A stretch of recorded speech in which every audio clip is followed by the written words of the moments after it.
Assalamualaikum warahmatullahi wabarakatuh. Halo sobat setia Fakta Kehidupan. Tidak lupa kami sampaikan salam sehat, salam sejahtera. Semoga tercurah segala bentuk kebaikan dan juga kita semua dalam lindungannya. Seperti biasa, kita akan berbagi kisah dari yang unik, menarik sampai bikin nangis. Mari kita simak kisahnya.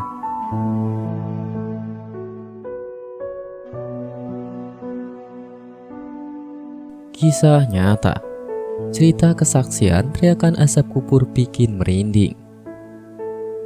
Tak sedikit orang yang telah memahami bahwa asap kubur benar adanya dan sangatlah mengerikan. Beberapa orang pernah menyaksikan asap kubur secara nyata atas izin Allah Subhanahu wa Ta'ala. Salah satunya Syekh Ibnu Hajar Al-Haytami, yang kemudian beliau tulis dalam kitabnya yang berjudul Az-Zawahir. Sewaktu saya masih kecil, saya biasa menziarahi kuburan ayah saya untuk membaca Al-Quran kepada beliau. Suatu hari saya keluar setelah sholat subuh di saat masih remang-remang dalam bulan suci Ramadan. Bahkan saya menduga demikian itu adalah pada saat 10 yang terakhir. Bahkan saya menduga demikian pada malam Lailatul Qadar. Sewaktu saya duduk kepada kuburan beliau dan sudah saya bacakan sesuatu dari Al-Quran, dan tidak ada di pekuburan itu seorang pun selain saya, maka tiba-tiba saya mendengar teriakan kesakitan yang besar dan erangan yang sangat menyayat. Suara yang mengejutkan saya itu berasal dari sebuah kuburan yang dibangun dari enggan kapur dan kapur batu yang berwarna putih besar. Maka saya pun menghentikan bacaan itu dan mendengarkan suara itu. Maka saya mendengar suara azab yang berasal dari dalam kuburan tersebut. Sedangkan orang yang sedang diazab kubur itu mengerang kesakitan dengan erangan yang sangat keras, dengan sekira-kira menyayat hati yang mendengarnya dan membuat yang mendengar merasa ngerti. Saya pun mendengarkannya hingga beberapa lama. Maka sewaktu fajar sudah menyingsing, suara itu menjadi tersembunyi dari pendengaran saya. Lalu ada seorang yang lewat di depan saya. Maka saya pun bertanya, "Kuburan siapakah ini?" Orang tersebut menjawab, "Oh, ini kuburan si Fulan, yaitu seorang yang pernah saya jumpai ketika saya masih kecil. Ia adalah seorang yang berada di tingkat penghabisan dalam hal selalu bermusyawarah, berzikir secara terus-menerus di dalam masjid, dan sholat pada waktunya, serta diam dari bicara. Itu semua sudah saya saksikan sendiri." Maka perkara itu membuat saya kaget, karena saya mengetahui sebagai orang yang mempunyai berbagai hal yang baik pada zahirnya. Saya pun mulai bertanya dan menyelidiki orang-orang yang tahu tentang hal ikhwal yang sebenarnya. Maka mereka pun memberitahu saya bahwa ia adalah seorang pemakan riba. Dia seorang pedagang dan masih tersisa beberapa harta benda saat ia sudah tua. Namun dirinya yang zalim serta tercela itu tiada puas untuk makan darinya, sehingga maut menjemputnya. Bahkan syaitan terus mendukungnya untuk melakukan transaksi riba sehingga hartanya tiada berkurang sedikit pun. Maka hal itu pun menjatuhkannya dalam azab yang pedih tersebut. Sehingga saat bulan suci Ramadan, dalam malam Lailatul Qadar, ia tetap diazab, tuturnya. Ada juga dua dosa kecil ini penyebab azab kubur makin pedih.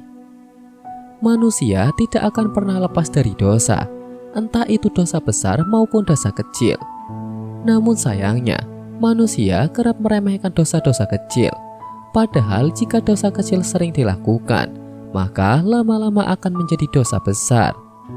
Rasulullah Shallallahu Alaihi Wasallam bersabda, "Tidak ada dosa besar jika dihapus dengan istighfar, minta ampun pada Allah, dan tidak ada dosa kecil jika dilakukan terus-menerus." Hadis riwayat Baihaqi. Ada dua dosa kecil yang kerap dianggap remeh, namun sebenarnya adalah dosa besar. Dalam sebuah riwayat dikisahkan Rasulullah SAW dan sahabatnya pernah melewati sebuah kuburan dan mendengar siksa kubur yang amat pedih di dalamnya. Keduanya disiksa, dan tidaklah keduanya disiksa karena dosa besar. Lalu beliau Shallallahu Alaihi Wasallam melanjutkan, benar, sebenarnya itu dosa besar. Salah satunya disiksa karena tidak menjaga diri saat buang air kecil, dan satunya lagi disiksa karena namimah atau mengadu domba. Hadis riwayat Bukhari.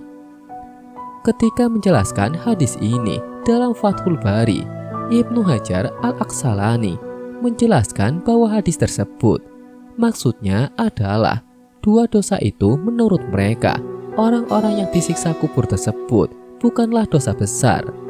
Dosa itu dianggap kecil dan diremehkan. Padahal sebenarnya dosa itu besar dalam pandangan Allah Subhanahu wa Ta'ala. Dua dosa yang dianggap remeh tapi mendatangkan siksa kubur yang pedih itu adalah tidak menjaga diri dari air kencing dan namimah atau mengadu domba. Dosa pertama yaitu tak menjaga air kencing. Pendapat para ulama yang paling kuat adalah tidak menjaga diri dan pakaian pada saat buang air kecil, sehingga terciprat najis. Akibatnya tubuh dan pakaiannya terkena najis dan menjadikan sholatnya tidak sah. Sebab di antara syarat sah sholat adalah suci badan, pakaian, dan tempat sholat dari najis. Dosa kedua adalah namimah, mengadu domba antar dua orang atau pihak agar bermusuhan. Di zaman sekarang, hal ini juga sering dianggap remeh. Sebagai contoh, karena alasan karir, dua orang difitnah hingga bermusuhan. Karena alasan bisnis, dua pesaing dibuat agar saling membenci. Apalagi di era media sosial seperti saat ini, namimah semakin dianggap remeh. Padahal di sisi Allah Subhanahu wa Ta'ala, namimah merupakan dosa besar yang mengakibatkan pelakunya mendapatkan siksa pedih di alam barzah. Na'udzubillah. Semoga kisah di atas bisa menjadi pelajaran untuk kita semua. Sekian, wallahu a'lam bishawab.